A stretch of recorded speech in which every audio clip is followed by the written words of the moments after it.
There are a lot of people, unfortunately, a lot of Frum Yidden, that to them, their Yiddishkeit and their Frumkeit is following a societal norm.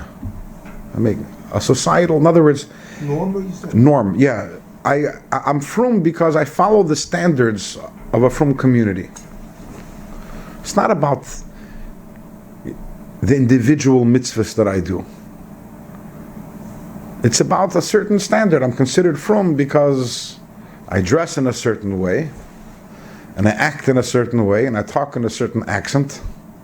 So therefore I'm Frum. And if I'm Frum, automatically I'm connected to Hashem because I am Frum. It's about a lifestyle that I have.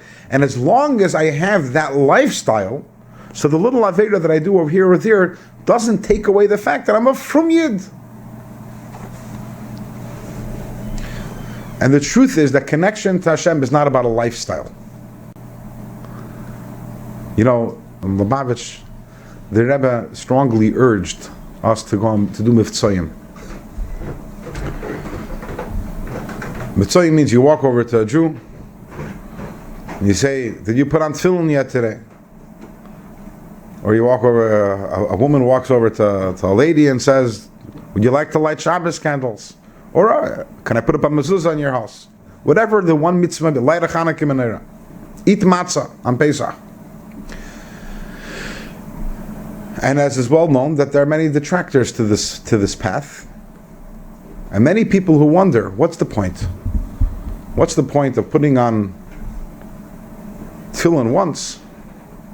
The person didn't put on tefillin all his life. Chances are he won't put on tefillin again after this. So what did you accomplish by getting this person to put on tefillin? And there are obviously many ways of viewing this and many answers. On a very simple level, you have the concept of mitzvah gereras mitzvah. The Pirkei Avos tells us that one mitzvah leaves an appetite within us to do another mitzvah. So when we do one mitzvah, hopefully Taka will get the person to do another mitzvah. And there are many, many stories, Taka, of people who became Frum, and it all started from the one time that they put on tefillin. And that's true, but in a way it's missing the point. I once heard from someone of art, he said, if putting on tefillin once is worthless, then putting on tefillin your entire life is also worthless. Because 1,000,000 times 0 is still 0.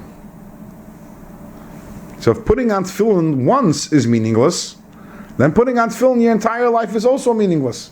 Because what you said is the act is inherently valueless. So if you repeat an act which has no value, so you repeat it every day for 70 years, how did it become valuable? The only reason why $1,000,000 means something is because $1 is worth something. If $1 was worthless, $1,000,000 also would be worthless. Meaning, every time that we do a mitzvah, we're connecting to Hashem. So, Yiddishkeit and Frumkeit is not about a lifestyle. My connection to Hashem is not by virtue of the fact that I identify as Frum, and if someone looks at me and says, "You're a Frum person because you dress this way and because you put on..." My connection to Hashem is because I do a mitzvah now, and I'm going to do a mitzvah in 5 minutes, and I do another, and every time I do a mitzvah, I connect again to Hashem. And chas v'shalom, Rahman al-Islam, when a person does an Aveira, that person is disconnected from Hashem. It's not a lifestyle. It's a series of acts that connect me to Hashem. And Rahman al-Islam, any one act that a person does can disconnect the person from Hashem. But there's this thing that we're fine because we're from Yidden. Ana Yitchal Yisrael. So therefore we're good. So therefore in general, I'm a holy person. And this really takes this concept of the Alter Rebbe, Veideno B'Yadusai, and makes it more relatable, especially to us as Frum people. How we fool ourselves and, okay, so say this, I won't do this mitzvah, or on whatever level it may be, or this one I'm still a Frum Yid, and I put on tefillin, and I wear tzitzis, and says the Alter Rebbe, that's a shtus, that's insanity. That's you not understanding what's going on over here. You're not connected to Hashem because you're a Frum Yid. There's no such thing.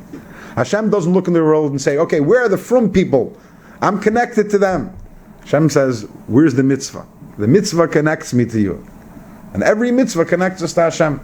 And if we realize that, then and we love Hashem, then we would do everything we can to do any mitzvah we have possible, and obviously we would make sure to stay away from any avera.